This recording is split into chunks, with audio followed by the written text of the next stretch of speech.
आज हम हैं हरदा ज़िले की टिमरनी जनपद पंचायत की ग्राम पंचायत छिदगांव तमोली में। बहुत ही पुराना गांव है और इन दोनों गांवों का एक काफ़ी समय से एक जोड़ा ही सुनते हम लोग आ रहे हैं, छिदगांव तमोली और पानतलाई। छिदगांव तमोली का इतिहास ये रहा है कि यहाँ पर पान के बरेजे लगाने वाली समाज जो कि तमोली कहलाते हैं वो रहते थे, और पानतलाई वो गांव है जहाँ की बहुत ही कम गहराई में पानी होने के कारण वहाँ पर पान के बरेजे लगाए जाते थे। इस हिसाब से ये दोनों गांव छिदगांव तमोली और पानतलाई का आपस में एक साथ ही नाम लोग लेते हैं कि कौन सा छिदगांव, तो बोले पानतलाई वाला। यहीं के सरपंच से हम चर्चा करने जा रहे हैं। युवा हैं और काम करने में एक अलग ही इनका रुझान है, अलग ही तौर तरीके हैं। नाम उत्तम सिंह राजपूत, इनसे जानना चाहेंगे। शिक्षित हैं, पोस्ट ग्रेजुएट हैं, कंप्यूटर में भी माहिर हैं। क्या सोच है इनकी, अभी तक क्या क्या काम के लिए इन्होंने प्रयास किए हैं, कौन कौन से काम इनके कार्यकाल में हुए हैं। एक चीज़ और आपको बता दें कि ये ग्राम पंचायत का गठन सन 1995 में ही हुआ था। तब से लेके अभी तक यहाँ पर 6 पंचवर्षीय पूरी हो चुकी हैं। उत्तम जी बताइए, किस सोच को लेकर आप ग्राम पंचायत के सरपंच के लिए मैदान में आ गया है? मेरा शुरू से ही रुझान सोशल वर्क में रहा है। मेरे शुरू से ही मन रहा है कि मैं सामाजिक क्षेत्र में कार्य करूं, और मैं विगत 2014 से जन अभियान परिषद, जो राज्य सरकार का ही एक NGO कह सकते हैं या सामाजिक संगठन है, जिसके माध्यम से ग्रामीणों में या गांव-गांव जाकर सामाजिक वर्क किए जाते हैं, जो विभिन्न उनके 4-5 क्षेत्र हैं जिन पर काम करते हैं, जैसे पर्यावरण संरक्षण हुआ, शिक्षा हुआ, स्वास्थ्य हुआ, जल संरक्षण हुआ। इन विषयों पर वो काम करते हुए हम इसमें शुरू से करते आ रहे हैं। तो मैंने जब देखा, चूँकि जन अभियान परिषद से जुड़ने के बाद मुझे BSA की एक पोस्ट मिली, जिसमें विलेज सोशल एनिमेटर, मतलब गांव में जो सामाजिक संपरीक्षण होता है, ऑडिट होती है, सोशल ऑडिट मनरेगा के कार्यों की, वो भी मैंने किया है पंचायतों में जाकर। तो बहुत जगह देखा कि बहुत सारी अनियमितताएँ होती हैं, जो कार्य सुचारू रूप से होने चाहिए या जो जिस गति के साथ होने चाहिए वो उतनी क्वालिटी के साथ नहीं हो पाते हैं, और कहीं ना कहीं उसमें अशिक्षा का एक अभाव रहता है या शिक्षित सरपंच नहीं होते हैं। तो इस वजह से क्या है कि जो होना चाहिए वो कार्य सही नहीं हो पाता है। तो मेरी सोच रही कि अपन ग्राम पंचायत में चुनकर आएँ और सारी चीज़ों को बारीकी से उनका अध्ययन करके गांव का विकास, संपूर्ण विकास करें। मेरा मकसद यही था। कहाँ तक शिक्षा आपने प्राप्त की है, और कंप्यूटर में कौन सी फैकल्टी जो है वो आपने अपने कॉलेज के टाइम ली थी? मेरा पोस्ट ग्रेजुएशन है, मैं MCOM किया हुआ है, मेरा मास्टर ऑफ कॉमर्स, और उसके साथ मैंने BCA किया है। कंप्यूटर डिग्री है, ये 3 वर्ष का कोर्स होता है, बैचलर ऑफ कंप्यूटर एप्लीकेशन, जिसकी भी मेरी शिक्षा ग्रेजुएशन उसी से हुआ है। इसके बाद मैंने जन अभियान परिषद से BSW CMCLD कोर्स माननीय मुख्यमंत्री जी ने जो चालू किया था, उससे BSW भी किया है चित्रकूट विश्वविद्यालय से।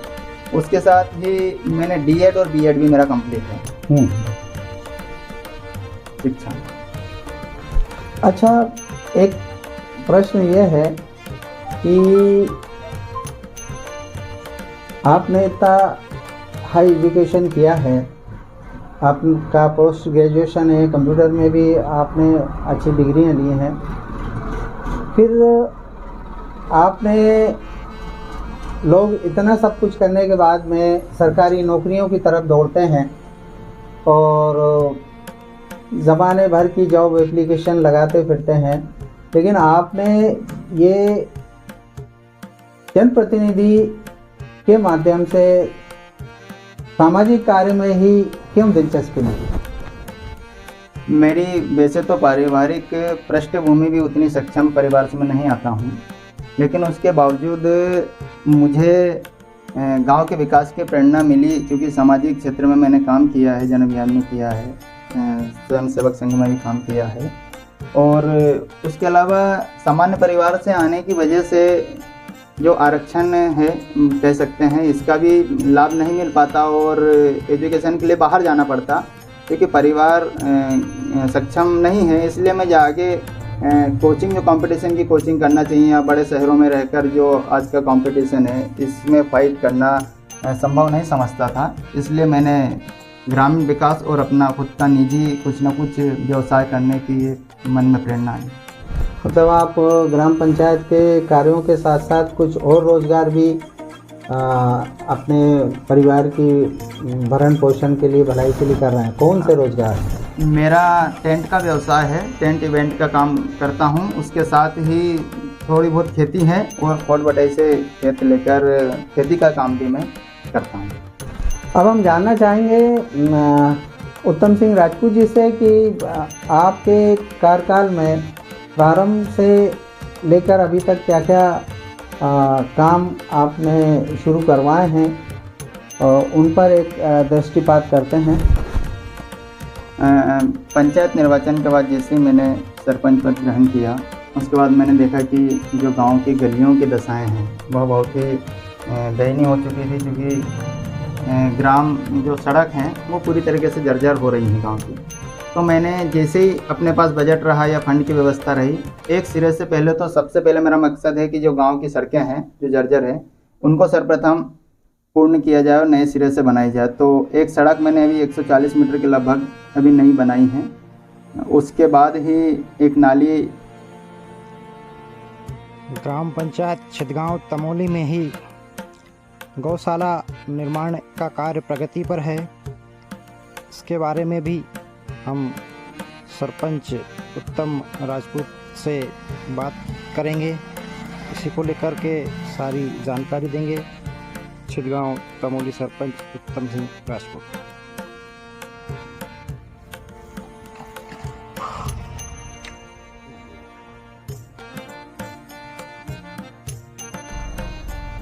छिदगांव तमोली में बन रही गौशाला के संबंध में चर्चा करना चाह रहे हैं।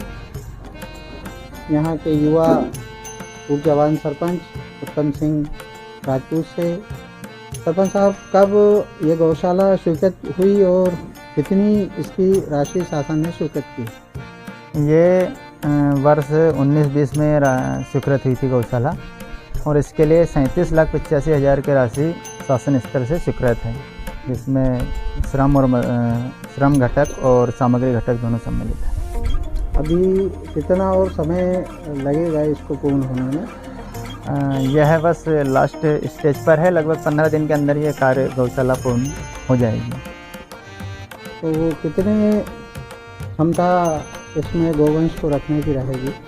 यह 100 गौवंश के लिए है, इसमें 100 गायों को रखा जाएगा। आसपास के छिदगांव तमोली के आसपास के कितने गांवों के मवेशी जो हैं उनको यहाँ लाया जा सके?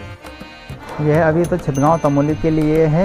इसके अलावा यदि उसमें जगह रहती है तो हम बाहर से भी ले सकते हैं, क्योंकि शासकीय है तो उसके लिए इसकी समय परिधि तो कोई निश्चित नहीं है, ज़्यादा से ज़्यादा गौवंश हम रख सकते हैं। कितनी क्या क्या सुविधाएं इसमें गौवंश के लिए रहेंगी, ये भी विस्तार से कृपया बता दें। इसमें 2 गौ शेड हैं, आप एक इस साइड और इधर 2 पार्टीशन में है, जिसमें 50-50 गायें रहेंगी। उसके साथ ही भूसा शेड है, काफ़ी उसकी भी क्षमता है, जिसमें ज़्यादा से ज़्यादा भूसा हम स्टॉक कर सकें, ताकि दिक्कत ना आए किसी प्रकार के चारा या चारा पानी में गाय की।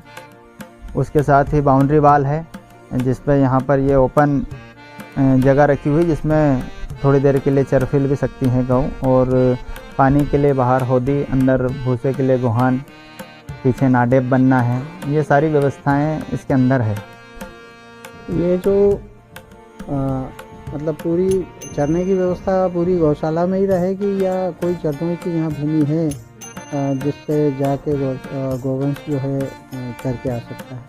यहाँ पर गौशाला के साथ ही लगभग यह पूरा 5 एकड़ का रकबा है जो गौशाला के नाम से दर्ज है, जिसमें 1 एकड़ में लगभग ये निर्माण कार्य हुआ है और बाकी चारागाह के लिए आरक्षित है।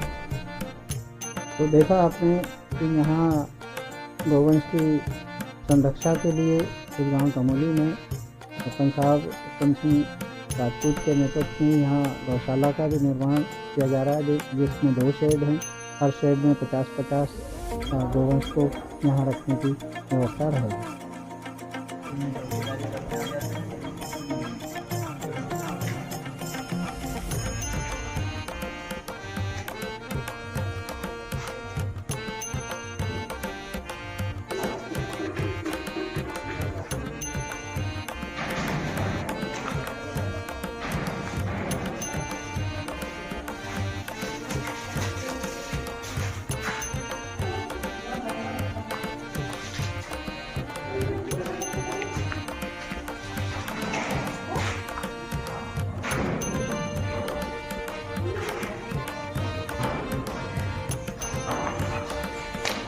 तमोली ग्राम पंचायत में यहाँ एक जगह पर 5 रास्ते हैं। इन रास्तों के बारे में भी हम उत्तम सिंह राजपूत सरपंच इस गाँव तमोली से जानना चाहेंगे। ये रास्ता आप बताइए, ये कहाँ की ओर जा रहा है?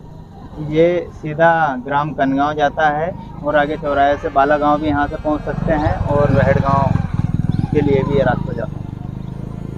रहड़गांव जाने के लिए कौन कौन से गांव और रास्ते में पड़ते हैं? इसमें पड़ेंगे ग्राम भीलगांव है, छोटा गांव है, उसके बाद कनगांव है, खमगांव है और उसके बाद सीधा रहड़गांव खमगांव से। रास्ता पूरा आरसीसी है? पूरा आरसीसी डामर है। और ये बालागांव का जो आप बता रहे हैं वो रास्ता? वो भी डामर है, मतलब मिला हुआ है पूरा मुख्य मार्ग तक जो हरदा मगरदा है उस रोड से मिला हुआ है। और ये रास्ता जो आप बता रहे हैं ये कौन सा है? ये वाला ग्राम पानतलाई से हरदा भी जा सकते हैं, इधर सोहागपुर में खड़े और इधर टिमनी रहड़गांव के लिए भी जा सकते हैं। टिमनी जाने के लिए एकमात्र रास्ता यही आपके गांव का? हाँ, टिमनी जाने के लिए यही। अच्छा, इधर भी और 3 रास्ते दिखाई दे रहे हैं। ये पूरे गांव की बस्ती है जो आबादी क्षेत्र में आया हुआ है। इनके पूरे गांव में जो लोग यहीं से आप देखेंगे, ये यहाँ से हमारा गांव प्रारंभ हुआ है। आबादी भूमि जो है इससे इधर के जो निवासरत घर परिवार हैं उनके सबके हमने आबादी भूमि के पट्टे बनवा दिए हैं और वितरित भी कर दिए हैं। मकान पहले से ही बने हुए थे, पट्टे आपने बाद में? हाँ, वो पहले से बहुत काफी समय से गांव जब से है तब से ही परिवार यहाँ से निवासरत थे। शासन की योजना अंतर्गत जो आबादी भूमि में जो घर परिवार है उनको पट्टे देने की स्कीम थी, उसमें हमने पूरे गांव में जो आबादी भूमि में ड्रोन सर्वे में आ रहे हैं उनके सारे पट्टे बना के वितरित कर दिए। तो ये अभी देखा आपने, ये 5 रास्ता यहाँ पर है और 5 रास्ते इसी जगह से हैं। यहीं पर जो है मतदान केंद्र भी है, प्राथमिक शाला भी है और प्राथमिक शाला के गेट के ठीक सामने इन्होंने किताब घर पुस्तकालय भी बनवा रखा है, जिसमें यहाँ बच्चों को बाकायदा कराटे कोचिंग भी कराई जाती है और सिखाई जाती है। और यहाँ पर बच्चे जो हैं वो पढ़ने के लिए भी यहाँ पर आते हैं और बच्चों से भी अब हम आपकी मुलाकात करवाने जा रहे हैं। और यहीं पर नल जल के लिए जो पानी की टंकी बनी है वो है और यहीं पर आप देख सकते हैं इस तरफ के आंगनबाड़ी केंद्र भी है।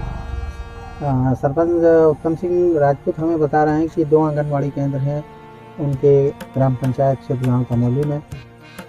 और कुछ ये पानी नल जल योजना का जो बोर है उसमें कुछ दिक्कतें आ रही हैं तो उसी के संबंध में करेंगे चर्चा। जी बताएं, क्या दिक्कत आ रही है नल जल के बोर में आपको? नल जल में समस्या आ रही है सर कि ये जो जगह है जहाँ पर वो ज़मीन मिट्टी जो खेत वाली होने की वजह से बोर अंदर से जो है बदल रहा है बार बार। एक तो हमारी मोटर फंसी हुई है, उसको निकालने की काफ़ी मशक्क़त की है लेकिन निकल नहीं पा रही है। उसके अलावा दूसरा बोर हमने पंचायत के माध्यम से करवाया है लेकिन उसमें भी ये समस्या बन रही है। तो इस वजह से थोड़ा नल जल योजना को संचालित करने में हमें समस्या आ रही है। प्रॉपर तरीके से हम संचालित नहीं कर पा रहे हैं। इसके लिए भी कहीं ना कोई विकल्प जल्दी ही ढूंढेंगे। धन्यवाद। और क्या क्या इस परिसर में कुछ हरियाली भी दिखाई दे रही, कुछ लगाया है क्या यहाँ ग्राम पंचायत में? नहीं, ग्राम पंचायत द्वारा नहीं, ये घास है अच्छा और हरियाली खेल ग्राउंड है। अच्छा। बारिश की वजह से पानी भी निकलता रहता है, इससे हरियाली लगी हुई है। ये कंस्ट्रक्शन क्या है जो आप खड़े हैं जिस पर? ये स्वच्छ भारत मिशन के तहत हमने ये सोक टैंक बनवाया है, जिसमें पानी वहाँ से फिल्टर होकर इधर आता है और कचरा पन्नी अगर कुछ होती है इसमें रुक जाता है और पानी इसमें आके सोक टैंक के अंदर चला जाता है। इसके साथ ही हमने दूसरा बनाया है पानी के लिए लोगों को, जो हैंडपम्प की साइज़ थी वो बहुत छोटी थी। जैसे हमने 7 जगह 7 स्थानों पर ये टेल पीस लगाकर उनकी हाइट भी बढ़ाई ताकि स्वच्छ पानी पिए और बीमारी से बच सके। ऊंचाई होने से बर्तन लगाने में हैंडपम्प के नीचे कोई बहुत आसानी हो जाती है और पानी भी स्वच्छ मिलता है नीचे पक्का होने से। और ये हाइट बन गई। प्रधानमंत्री आवास के तहत हमने गांव में 63 मकान बनाए हैं। देखेंगे आप, इधर भी बना हुआ है, इधर सामने भी बने हुए हैं और लगभग 40 मकान अभी प्रतीक्षा सूची में हैं जो बनना शेष है। जैसे 100% शतक लग जाएगी अगर वो 40 मकान भी हम जल्दी बनाते हैं। नमस्कार, आप देख रहे हैं पुरुषोत्तम कलम के साथ अग्निचक्र लाइव न्यूज। आज हम हैं हरदा जिले के जनपद पंचायत तिमरनी की ग्राम पंचायत छिदगांव तमोली में, और यहाँ पर हम चर्चा करने जा रहे हैं यहाँ के सरपंच उत्तम सिंह राजपूत से। तो आइए हम सरपंच साहब से चर्चा करेंगे, इनसे यहाँ के गांव के विषय में जानेंगे कि अभी तक इन्होंने जो कार्य कराए हैं वो कहाँ तक पहुँचे हैं। तो महोदय सरपंच जी, आप बताएं। मैं जैसे गांव में निर्वाचित हुआ, सर्वप्रथम मुख्यमंत्री जी की योजना है कि जो व्यक्ति जहाँ पर रह रहा है या जिसके पास आबादी भूमि की जगह नहीं है, आबादी भूमि के पहले तो पट्टे का सर्वे करवाकर जो शासन की स्कीम के तहत पट्टे बनवाए हैं, उसके बाद ऐसे लोग जो न तो आबादी भूमि में रहते हैं और ना ही कोई निजी भूमि में या लगानी भूमि में रहते हैं, शेष जो परिवार रहे हैं जो जिनके पास अपनी स्वयं की भूमि नहीं है और कृषि भूमि भी नहीं है, रहने की भूमि है, ऐसे हमने 82 लोगों का चयन करके उनको पट्टे बनवा के दिए हैं, जो कुछ ही समय में वो शिफ्ट हो जाएंगे। इस गांव में लगभग कितने परिवार निवास करते हैं? इसमें 418 परिवार हैं हमारे यहाँ, जो 418 परिवार निवास करते हैं। गांव में पेयजल वगैरह की क्या? वैसे तो गांव में पेयजल की पर्याप्त व्यवस्था है। हमारे यहाँ भूमि में पर्याप्त मात्रा में जल संपदा उपलब्ध है और इसके साथ ही शासन से नल जल योजना भी हमारे यहाँ स्वीकृत हुई है, उसका भी संचालन हो रहा है। यहाँ छोटे बच्चों के लिए स्कूली व्यवस्थाएं क्या? स्कूल व्यवस्था में हमारे यहाँ प्राथमिक विद्यालय और माध्यमिक विद्यालय है, कक्षा 8वीं तक संचालित है। 8वीं के बाद क्या बाहर जाना पड़ता है? 8वीं के बाद पानतलाई में 10वीं तक है, उसके बाद इधर पास में 4 किलोमीटर दूर पे बाला गाँव है, वहाँ पर कक्षा 12वीं तक शासकीय विद्यालय है, वहाँ पर बच्चे पढ़ने जाते हैं। गांव के जो रास्ते होते हैं उनकी क्या व्यवस्था है? गांव में बहुत पहले सीसी रोड बने हुए थे जो कि जर्जर होते जा रहे हैं, तो उनको एक सिरे से हमने बनाने का प्रयास कर रहे हैं। जैसे जैसे हमें शासन स्तर से राशि मिल रही है, टाइड एंड टाइड फंड प्राप्त हो रहा है, वैसे वैसे हम काम कर रहे हैं। अभी हाल ही में हमने 1 महीने पूर्व ही 140 मीटर के समथिंग एक सीसी रोड बनाया है। दूसरा प्रस्तावित है, वो राशि के अभाव में अभी कार्य प्रारंभ नहीं किया। जैसे ही हमें शासन स्तर से राशि प्राप्त होगी, दूसरा सीसी रोड भी निर्माण बहुत जल्दी करवाया जाए। तो आप देख रहे थे ग्राम पंचायत छिदगांव तमोली से सरपंच उत्तम सिंह राजपूत। धन्यवाद। देखना, उनका एक वीडियो भी बना ही लेना। हाँ, बहुत बढ़िया काम वो करते हुए मजा आया।